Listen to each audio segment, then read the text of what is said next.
Good morning students.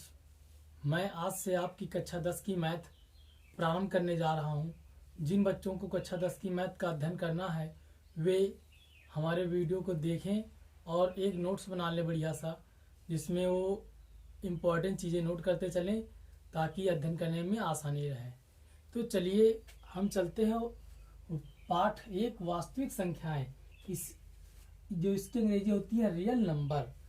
तो इसमें जो पहला आपका नियम है यूक्लिड विभाजन प्रमेयिका, ये क्या होता है?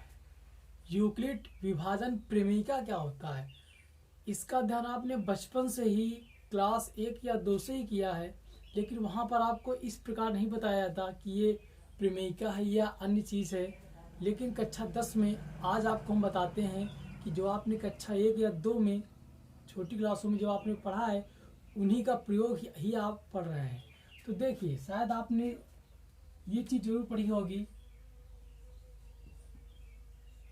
भाजक भाज्य भागफल और नीचे शेषफल। अब आप समझ गए होंगे कि जब आप छोटे थे तो आप भाग के सवाल पढ़ रहे थे कि दो को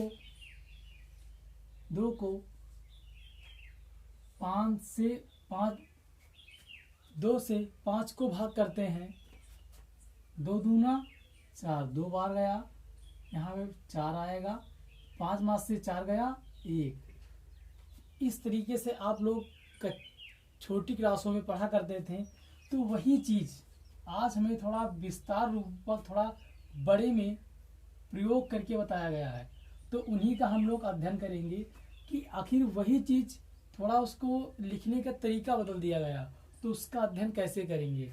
जैसे आप इसे जब करते थे, अगर क्वेश्चन ये आ जाता था कि उत्तर की जांच कीजिए, क्वेश्चन से इस प्रकार बन जाता था कि 2 से 5 को भाग दीजिए तथा उत्तर की भी जांच कीजिए। तो भाग तो ऐसे करते थे, जब आपको उत्तर की जांच करनी होती थी तो इन दोनों को गुणा कर लेते थे। ये हमारा क्या भाजक है और ये हमारा भागफल है, और जितना शेष फल होता था उन्हें हम क्या करते थे, जोड़ देते थे। तो यहाँ पर आप ये अगर शेष फल जोड़ देते थे तो 2 गुणे 2 प्लस शेष फल 1, तो 2 दूना 4, 4 1 5। अगर इतनी चीज करने के बाद इस बीच वाली संख्या के बराबर आपकी वो संख्या आ जाती है तो आपका भाग का सवाल सही है। यदि अगर नहीं आता तो आपका भाग का सवाल गलत है। तो वही चीज आज हम देखेंगे कि अगर भाजक को भागफल से गुणा किया जाए तथा शेष फल को जोड़ दिया जाए तो वो भाजक के बराबर होना चाहिए।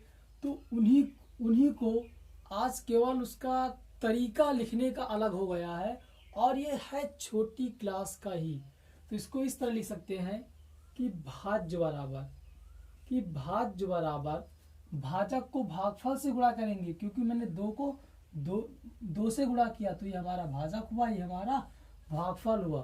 तो भाज्य बराबर भाजक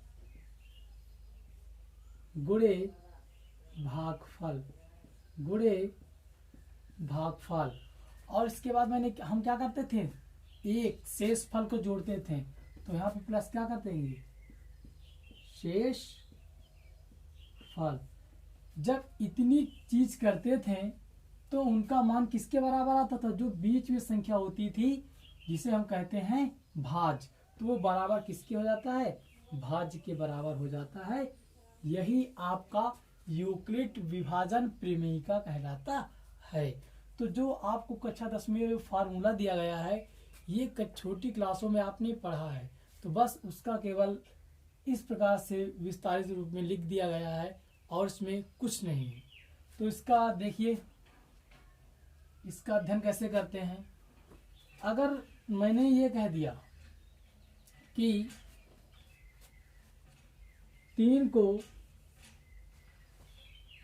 3 से 3 से 13 को भाग देकर उत्तर की जांच कीजिए। 3 से 13 को भाग देकर उत्तर की जांच कीजिए। तो आप ये करेंगे कि तीन का पहाड़ा पढ़ेंगे कि 13 से अधिक ना हो, तो 3 चौक 12, 4 बार जाएगा तो यहाँ पे 12 हो जाएगा। 13 में से 12 जाएंगे, 1 बचेगा।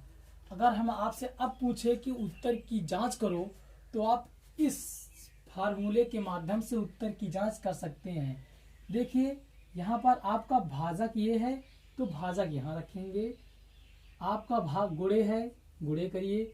भागफल 4 है, 4 यहाँ लिखेंगे। प्लस प्लस प्लस, शेषफल 1 है, शेषफल 1 लिख देंगे। बराबर लगा, बराबर कर देंगे। बीच में कितनी संख्या है? 13, क्योंकि भाज्य कहाँ होती? बीच में ही होती है। तो आपकी क्या हो जाएगी? भाज्य हो जाएगी। तो भाज्य कितनी हो जाएगी? 13।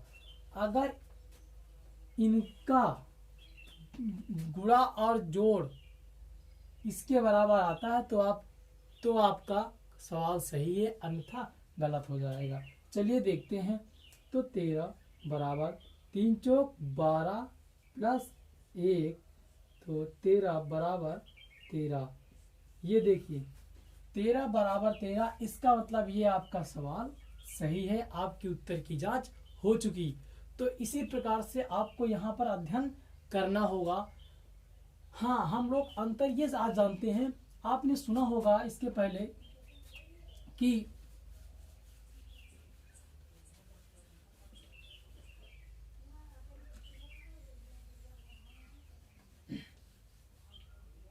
चलिए, आपने इसमें 2 प्रमेयिका देखा होगा, यूक्लिड विभाजन प्रमेयिका और दूसरा आपका जो है यूक्लिड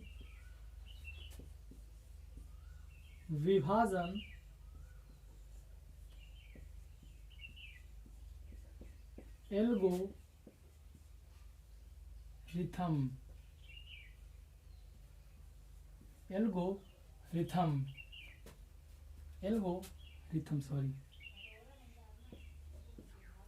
एल्गोरिथम। तो देखिए इसका भी फार्मूला यही होगा और इसका भी फार्मूला यही होगा, लेकिन दोनों में क्वेश्चन को हल करने के तरीके अलग होंगे। तो आपको हम यही चीज बताएंगे कि यूक्लिड विभाजन प्रमेयिका और यूक्लिड विभाजन एल्गोरिथम में क्या अंतर होता है, इनके अंतर में जो सवाल होते हैं उनको किस प्रकार से हल किया जाता है। तो ध्यान दीजिए, इधर जो आपका यहाँ पे यूक्लिड विभाजन प्रमेयिका है या आपका यूक्लिड विभाजन एल्गोरिथम में है, इसको हम दूसरी भाषा में भाज्य को ए माना गया है, भाजक को बी माना गया है, भागफल को क्यू माना गया है, शेषफल को आर माना गया। तो ये भी आपका फार्मूला बन गया है। ये माने गए हैं, मानने के बाद आपका फार्मूला बना है। तो जो इस पाठ में आपका जो प्रश्नावली होगी, इसमें जो यूज होंगे, तो ये भी यूज होगा और ये भी यूज होंगे। इसका भी यूज करेंगे और इसका भी यूज करेंगे। तो इस प्रकार से आपका यूक्लिड विभाजन प्रमेयिका और यूक्लिड विभाजन एल्गोरिथम के फार्मूले की जानकारी आपको हो गई है। अब अगले वाले वीडियो में हम यूक्लिड विभाजन प्रमेयिका की जानकारी और उनसे संबंधित सवाल तथा उनके सॉल्यूशन को देखेंगे। आज यहीं तक।